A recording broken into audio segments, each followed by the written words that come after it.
Hi guys, it's Vanfo here, and for this video we're just going to look at the changes to Androxus for the OB68 patch. Now the most notable change is his reduction in recoil and also damage, but there are a fair few changes to look at. It's definitely one worth paying attention to because this is a huge game changer and you're most likely going to change your playstyle for him.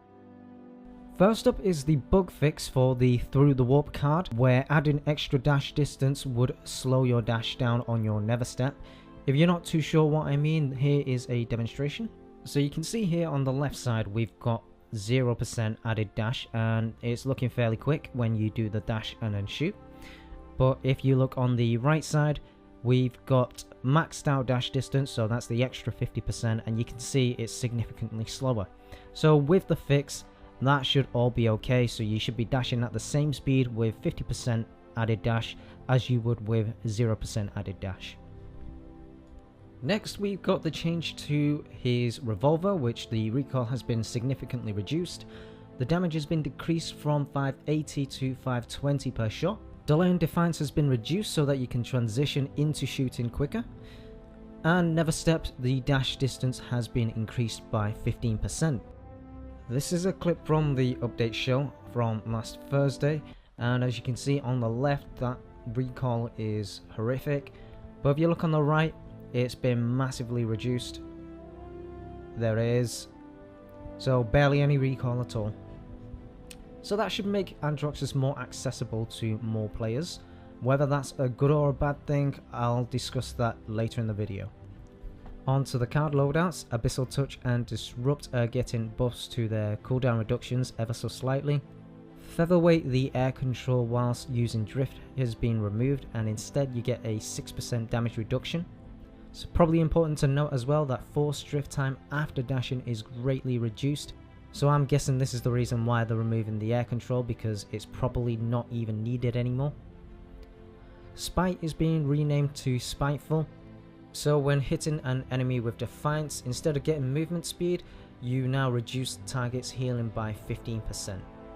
Watchful no longer gives you reveal for hitting an enemy, and instead if you get an elimination you'll get all cooldowns reduced by 10%.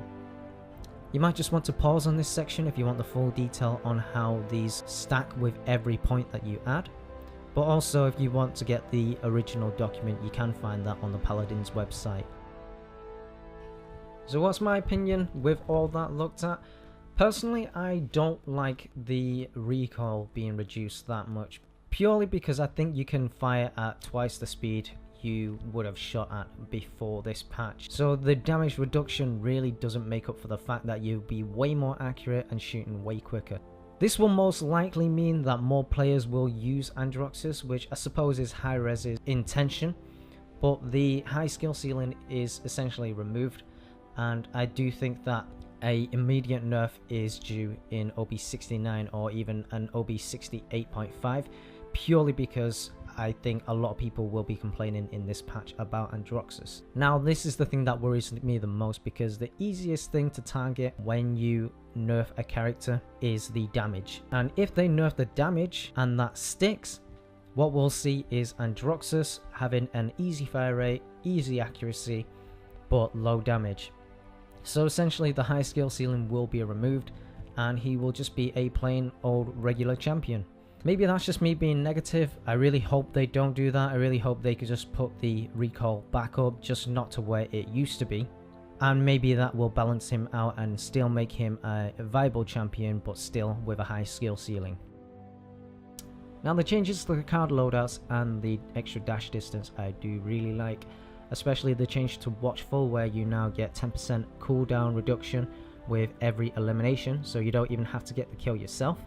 I mean, I always thought of Androxus as a flank that stays more with the party rather than going out on his own.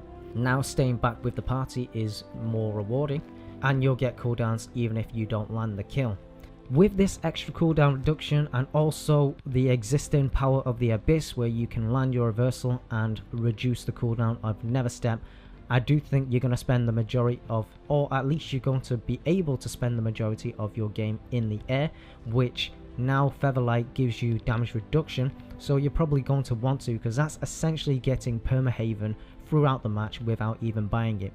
What I'm going to do when the patch comes out is give this a go, where I'm going to shoot a lot more from the back line where the damage and the tanks are, so that I can get high eliminations, get all those cooldowns for the dash, and then also spend majority of my time in the air where I'm a bit of a nuisance, but also I've got higher survivability than I would have if I stood on the ground. Overall, I do think this patch is nothing but buffs for Androxus. I mean, the reduction in his damage from 580 to 520 I think is very negligible considering all the buffs he's getting. Personally, the only thing I will miss is the reveal card, because that was very useful for Charlene and Strix, but what we're getting in return is significantly better. My playstyle is definitely going to change. I think Androxus can be much more aggressive with his mobility, and also think we can spend much more time in the air because of the new damage reduction on Featherweight. Let me know what your opinions are. Do you agree with what I said, or do you think differently? What are your thoughts about the recoil and all the other changes? Drop a comment below, and I'll see you next time for another video. Thanks for watching.